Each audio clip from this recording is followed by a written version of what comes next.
Welcome back. Today we're going over update 11.4. It's been a little while since one of these update overviews, about 5 weeks this time between patches, and that certainly has to do with Wargaming switching the development studio away from Lesta in Russia, and honestly, I'm pretty impressed that this update is still as full as it is. So first of all, French cruisers. This is the big headline feature of this update. It's early access though, so we're going to be getting a tier 8, tier 9, and tier 10, and of course with early access you're probably not going to get to play the higher tier ones until 2 patches later. Fortunately though, the Italian DDs will be releasing this update, so look forward to some videos on those and maybe a few on these French cruisers if I end up getting my hands on them. These French cruisers are basically large battle cruisers, I would say. They don't have very much armor, but their guns are huge and can do a ton of damage. They also have reasonably accurate secondaries, seemingly, at least improved secondary accuracy. So it'll be interesting to see how those actually stack up in real games. For the most part though, I honestly don't really value secondaries all that highly these days, and especially not on cruisers, unless it has Napoli dispersion as well as decent pen. That's really the only way these are going to be all that useful. And even then, given the lack of armor on these ships, I don't think secondaries are going to be all that useful on them.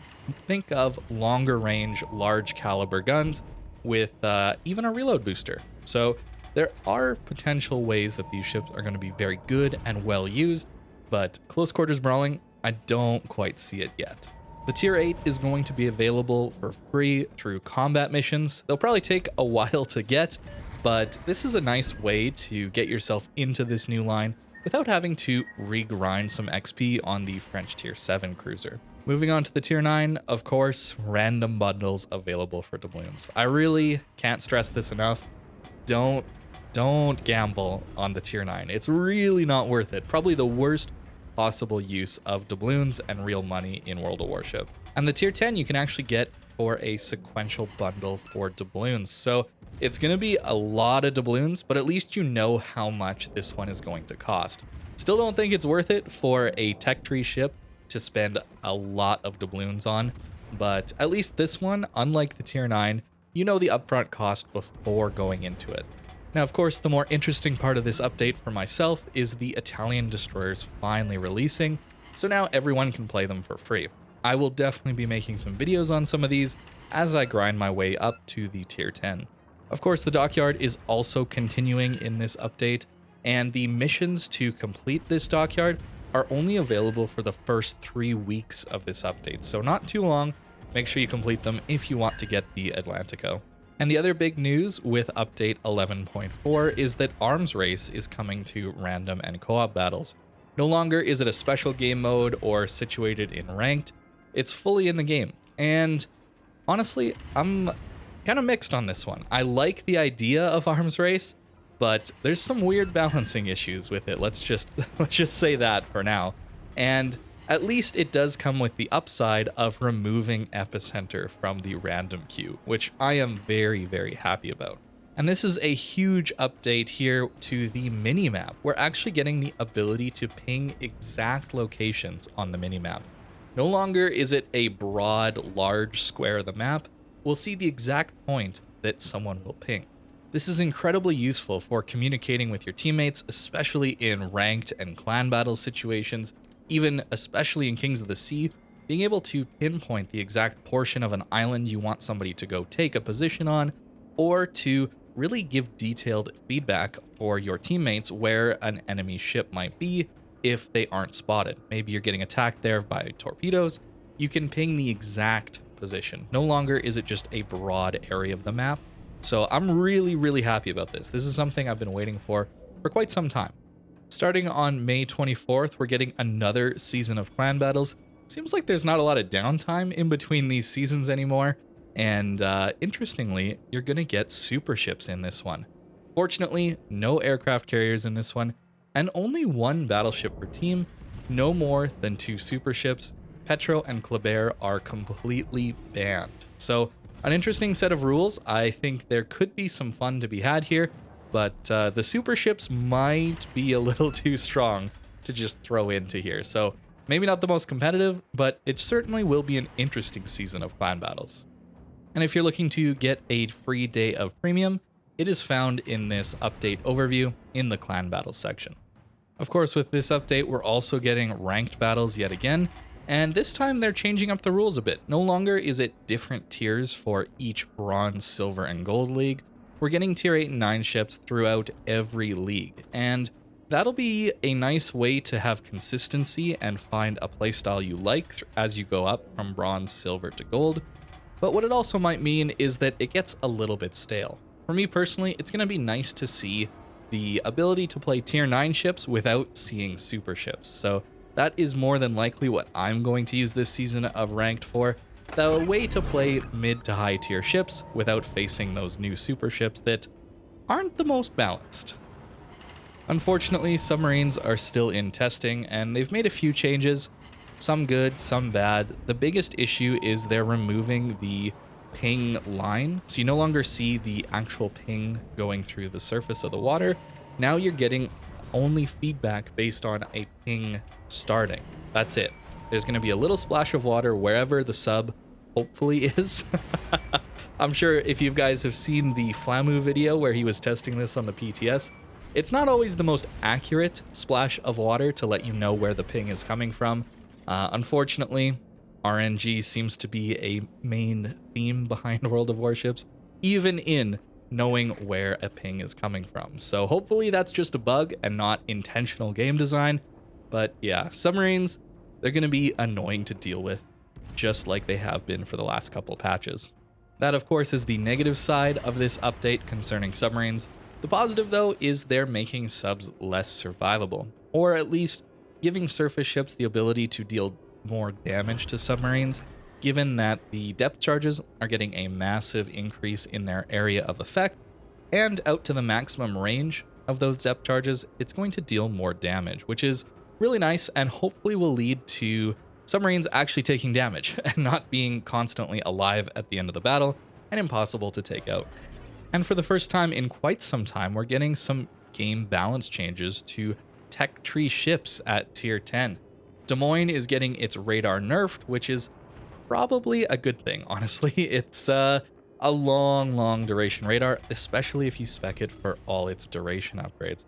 I'm pretty sure it could get close to a full minute of radar, so going down from 40 to 35 is interesting to me. The Buffalo and Baltimore are also getting similar nerfs. The Henry is getting a bit of a buff to its rudder shift, so maybe you're going to be able to dodge shells a little easier with the rudder instead of just relying on the propulsion like it used to.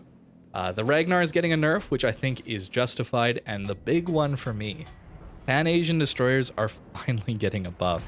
These ships have been in such a poor state ever since they nerfed them, and basically made them a tier below what they actually said they were. So the Yu Yang used to feel a lot like a tier 9 VD, so they're getting a torpedo reload booster.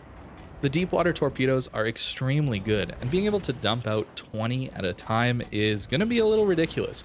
And they are basically no reaction time torps, so if they come up on the side of your ship, you're eating them. There's no reaction time, and they're quite good.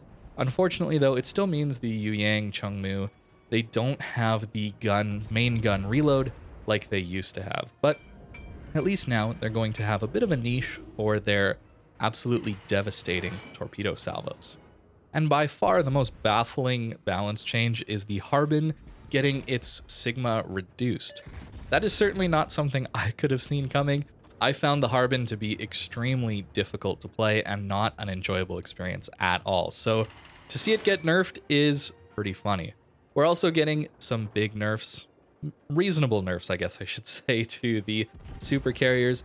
Their major jet plane attacks are going to take even longer to reload. So that's good, meaning that we're going to have more time in between strikes. So I'm looking forward to more nerfs to these super carriers. They're pretty insane as it is, even with these nerfs. Petro, of course, is finally getting its armor reduced from 50 millimeters to 40 millimeters. This isn't a huge change, at least not for Battleship Overmatch, But what it does mean is anything with 32 millimeters of HE pen with IFHE will be able to full pen Petro armor. So possibly we could see Petro be reintroduced into competitive like clan battles and Kings of the Sea, since it will be much easier to take out now that its armor can be penned by the vast majority of the tier 10 heavy cruisers. Although they do have to spec IFHE for it, so maybe not the most balanced still. And of course, Petro has the insane concealment with really long range radar combo, which makes it incredibly hard to spot. So personally, I would have loved to see some concealment nerfs, and honestly, I still think it does need some concealment nerfs. Maybe not to Moskva and Stalin levels, but at least to 13.5 kilometers of concealment would be a bare minimum. We're getting some small buffs to some of the Russian DDs. The Zorki's getting a little buff to its torpedoes out to 10 kilometers, at the same time getting a reload nerf to 5.3 seconds on its main guns. Grozovoy getting a straight buff to its researchable torpedoes. Now they go out to 12 kilometers, making them a little more useful. We're also getting some small buffs to other tier 8 cruisers. The Belfast 43, Hipper, and Tallinn are all getting some small reload buffs, which is nice since they probably are not doing so great. I personally haven't played them in an extremely long time, but the matchmaker isn't too kind to tier 8 cruisers, let's just say that.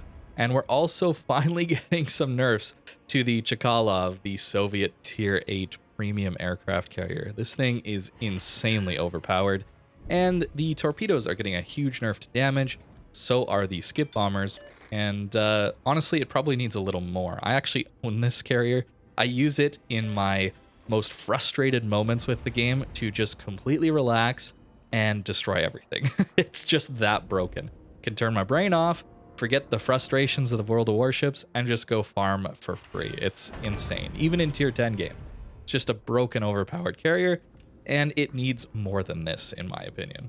We're getting a new steel ship in this update as well, the Mecklenburg, a new German battleship at tier 10, available for 31,000 steel. And I might not be able to make a video on this one for a little bit. I need to farm up a little more steel and wait for another discount coupon. But it seems like it has insanely accurate, low caliber guns that rely pretty heavily on high explosive. The ship also seems to have decent AA, take that for what you will, but it also doesn't have the HP pool of the other tier 10 German battleships. It seems like an odd combination, but I think it'll be pretty strong. However, is it strong enough to be a better pick than the Bourgogne? I think that remains to be seen. Personally though, Bourgogne is tough to beat, and if you want just a consistent close range, mid-range, long-range battleship that's good at everything, it's tough to beat Bourgogne. But you can be sure that once I have this ship, I will definitely put out some videos on it and give you my full opinion on which one is better. And that's the end of the major parts of update 11.4. There's some new Weeb collaboration stuff, loot boxing, gambling stuff. It's, well, a way to suck away some of your money. If you're into that stuff, there you go. I'm personally very much not interested in that at all, so I'm going to skip over it.